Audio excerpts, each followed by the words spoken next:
अस्सलाम वालेकुम दोस्तों, मैं आपका दोस्त जवाद ख़ान और आज हम मज़ीद पढ़ेंगे नोवेल इंसान और देवता। पिछली वीडियो में हमने पढ़ा था कि किस तरह माधु मंदिर में चला गया था और वहाँ पर उसने भगवान के सामने कहा कि मैं आपका अवतार बनना चाहता हूँ, और फिर उसने ये अहद कर लिया कि वो भी एक पत्थर की मूर्ति बनाएगा।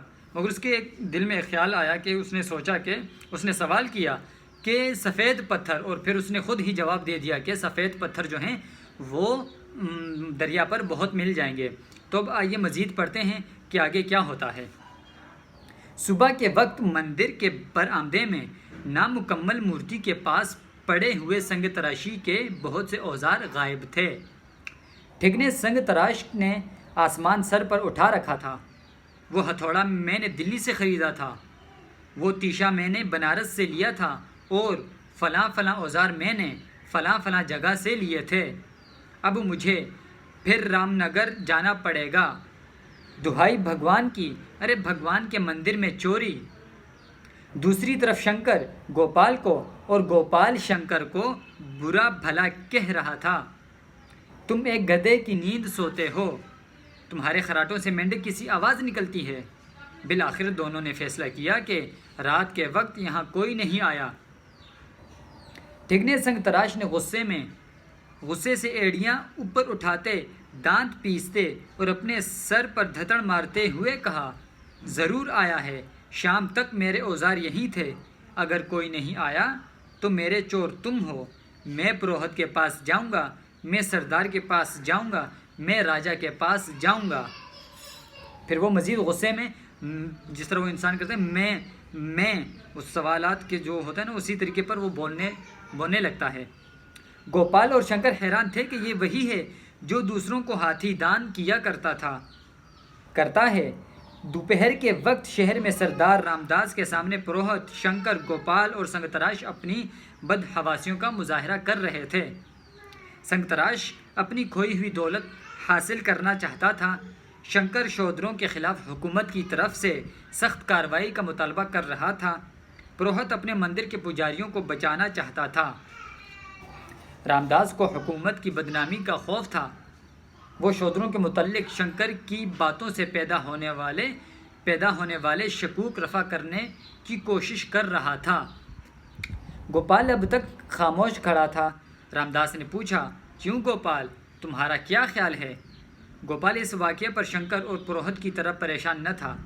मंदिर में चोरी बेशक एक बुरा फ़ेल था, लेकिन गोपाल को इस बात की खुशी थी कि संगतराश को हाथी दान करने के मुतल्लिक गप्पे हाँकने की सज़ा मिली है। अब इसके लिए संगतराश से तमाम गालियों का बदला लेने का मौका था। उसने जवाब दिया, भगवान ने जो अकल आपको दी है हम उस तक नहीं पहुंच सकते, लेकिन मेरा ख्याल ये है कि ये जो कुछ हुआ भगवान की मर्ज़ी से हुआ। भगवान चोर भी भेज सकता है और धरती माता को भी इसके औजार गायब करने का हुक्म दे सकता है।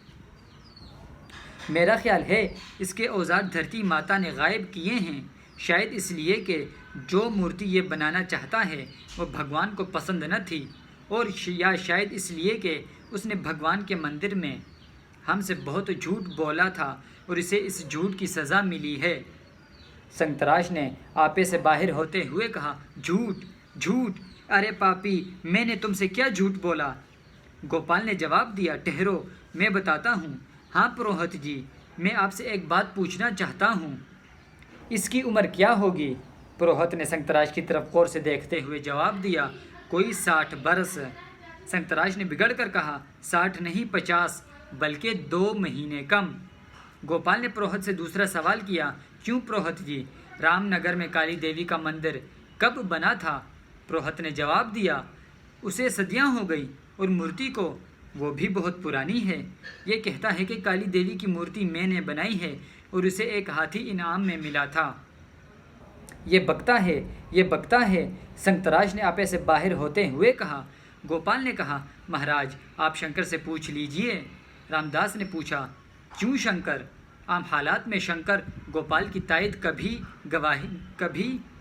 तायद में कभी गवाही न देता, लेकिन उसके दिल पर संगतराश की गालियों के ज़ख्म ताज़ा थे।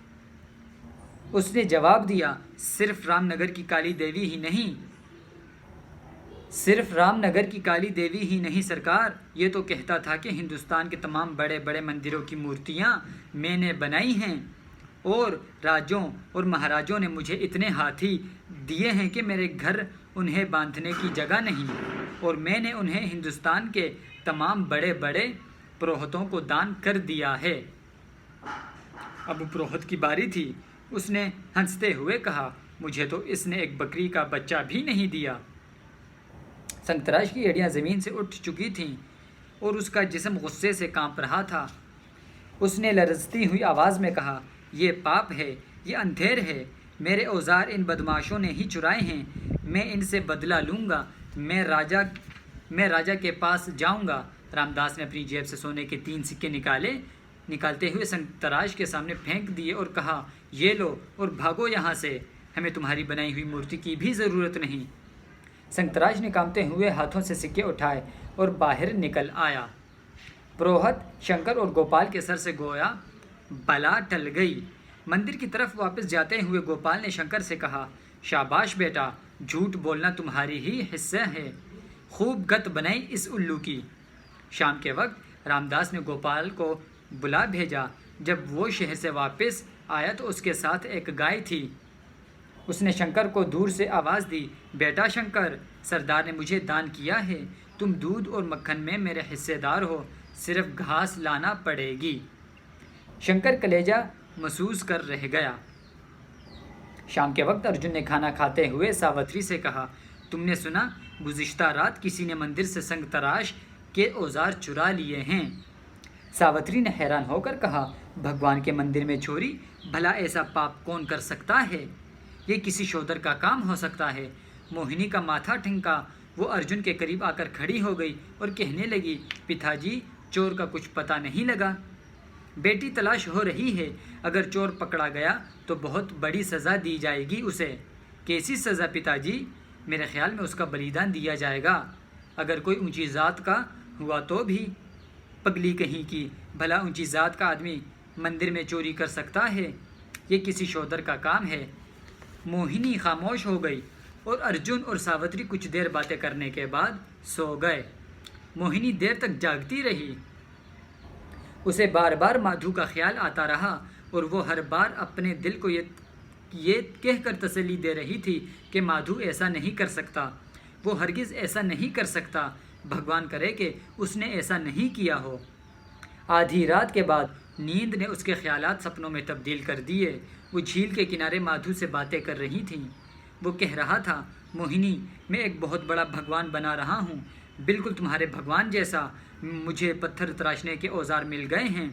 और वो कह रही थी, माधु, ये औजार छुपा दो, वो तुम्हें पकड़ कर ले जाएंगे और तुम्हारा बलिदान दिया जाएगा। झाड़ियों में से सरदार के सिपाही नमूदार हुए और माधु को पकड़ कर ले गए। मोहिनी उनकी मन्नतें कर रही थी, उसे छोड़ दो, उसका कोई कसूर नहीं। वो उसे काली देवी की मूर्ति के सामने ले गए। काली देवी की खौफनाक शक्ल देखकर मोहिनी के मुंह से हल्की सी चीख निकल गई। सावित्री घबरा कर उठी और उसने आवाज़ दी, क्या हुआ मोहिनी? मोहिनी ने खौफ से कांपते हुए जवाब दिया, कुछ नहीं माता, बेटी, डर लगता है तो आकर मेरे पास लेट जाओ। मोहिनी ने जवाब दिया, नहीं माता, अब सुबह हो रही है, मैं भगवान की पूजा करूंगी। अर्जुन के मकान का एक कमरा पूजा पाठ के लिए वक़्फ़ था। मोहिनी उठी और हाथ मुँह धोकर संगमरमर की एक मूर्ति के सामने हाथ बांधकर बैठ गई। उसने मीठी आवाज़ में चंद भजन गाए और फिर दर्द भरे दिल से दुआ की, भगवान, तू जानता है कि वो बेकसूर है, उसे तेरा नाम भी मालूम न था, ये सब कुछ हमने उसे बताया, हमने उसे मंदिर का रास्ता दिखाया। भगवान, वो सच्चे दिल से तुझसे प्रेम करता है और तुझसे प्रेम करना पाप नहीं। क्या तूने उसे पैदा नहीं किया? वो जिस दिमाग से तेरे मुतल्लिक सोचता है, जिन हाथों से तेरी मूर्तियां बनाता है, जिस ज़ुबान से तेरे लिए भजन गाता है और जिस दिल से तुझे प्रेम करता है, सब तेरे बनाए हुए हैं। ये कैसे हो सकता है कि तू अपने बनाए हुए इंसानों के प्रेम का जवाब नफ़रत से दे और फिर उसकी सूरत भी तो ऐसी नहीं कि उसे बनाने वाला उससे नफ़रत कर सके। मोहिनी की आंखों में माधु की सूरत फिरने लगी। उसने सुबह की धुंधली रोशनी में मूर्ति की तरफ देखा और माधु के साथ उसका मुकाबला करने लगी।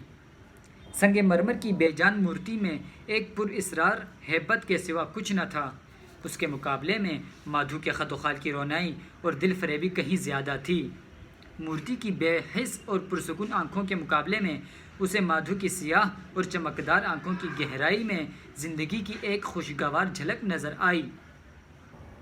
बार बार इल्तिजाओं के जवाब में मूर्ति की पुरअसरार खामोशी पर उसका दिल बैठ चुका था।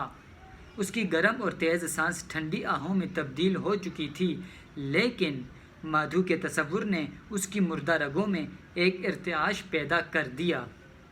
वो इस मुक़द्दस मूर्ति के चरणों से दूर उन दिल फरेब फ़िज़ाओं में परवाज़ कर रही थी, जहाँ पानी में लहरें उठती थीं, फूल खिलते थे, दरख्त झूमते थे और बंसुरी के सुरों से ताने निकलती थीं, जहाँ ज़िंदगी अपनी तमाम रंगीनियों के साथ मौजूद थी, जहाँ हर सतह के नीचे एक गहराई थी, वो गहराई जिसमें गोता लगाने वाले कभी नहीं थकते। ये मूर्ति अपनी अज़मत और तकदीस के बावजूद एक चमकती हुई सफ़ेद सतह के सिवा कुछ न थी। अपनी पुजारन की आंखों में तशंगी, उसकी आवाज़ में सोज और उसके दिल में तड़प पैदा करने से माजूर थी। मोहिनी ने बारहा अपने मुंतशिर ख्यालात को समेटकर भगवान की मुक़द्दस मूर्ति को अपनी तवज्जो का मरकज़ बनाने की कोशिश की, लेकिन उसे अपनी बेबसी का एतराफ़ करना पड़ा। उसने भगवान की मूर्ति के पांव में सर रखते हुए कहा, भगवान मेरी रक्षा करो, वो एक शोदर है, मुझे इससे कोई हमदर्दी नहीं, मैं उससे दूर रहना चाहती हूँ। मैं झील पर कभी न जाऊँगी, उसे सज़ा मिलने पर मुझे कभी दुख न होगा। माधु की सूरत फिर उसकी आंखों में फिरने लगी, उसकी बंसुरी की ताने फिर उसके कानों में गूंजने लगी। वो पूछ रहा था, मोहिनी तुम्हें सचमुच मेरे साथ कोई हमदर्दी नहीं? अगर मेरा बलिदान दिया गया तो? मोहिनी ने घबरा कर सर उठाया, उसकी आंखों से आंसू बह रहे थे। उसने सिसकियां लेते हुए कहा, भगवान मैंने झूठ बोला, मैं बेबस हूँ और वो बेकसूर है, वो सिर्फ़ तेरी पूजा करना चाहता है। अगर तू सचमुच भगवान है तो उसकी मदद कर। यहाँ तक कहने के बाद मोहिनी अचानक घबरा उठी। उसके दिल ने एहतिजाज किया, सचमुच भगवान, ये क्या कह रही है तू? सचमुच भगवान, ये क्या कह रही है तू? क्या तुझे इसके भगवान होने में शक है? मोहिनी फ़ौरन इस ख्याल का जवाब न दे सकी। वो टकटकी बांध कर मूर्ति की तरफ देखने लगी। सुबह की बढ़ती हुई रोशनी में उसके चेहरे की हैबत कम हो रही थी। तो दोस्तों, आज की वीडियो में बस यहीं तक पढ़ते हैं और इंशाल्लाह अगली वीडियो में मज़ीद आपको पढ़कर सुनाऊंगा। उम्मीद करता हूं कि आपको नोवेल पसंद आई होगी और मेरी कोशिश भी पसंद आई होगी। तो अगर मेरी कोशिश और नोवेल पसंद आई है तो सब्सक्राइब करें और बेल आइकन पर ज़रूर क्लिक करें, ताकि मैं आपके लिए इसी तरह आपके लिए दिलफरेब और मुनफरिद वीडियोज़ लेकर आता रहूँगा। तो आज तारीख़ है तकरीबन 20।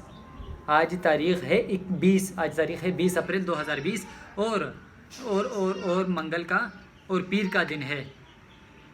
यहाँ पर एक और बात अर्ज़ कर दूँ कि आपको लगा होगा कि मुझे तारीख़ का भी सही तरीके पर इल्म नहीं, वो इस वजह से कि तकरीबन महीना होने को आ गया है और पूरा पाकिस्तान बंद है, तो इसमें इतवार पीर का कोई पता नहीं चलता कि कब इतवार आई है और फिर कब चली गई। तो इस वजह से बहुत ही मुश्किलात हैं। तो बस अल्लाह ताला अपना रहम फरमाए और हम सबको माफ़ करें। तो इंशाल्लाह अब मुलाकात होगी अगली वीडियो में। तब तक के लिए आपसे इजाज़त चाहता हूँ। अल्लाह हाफ़िज़।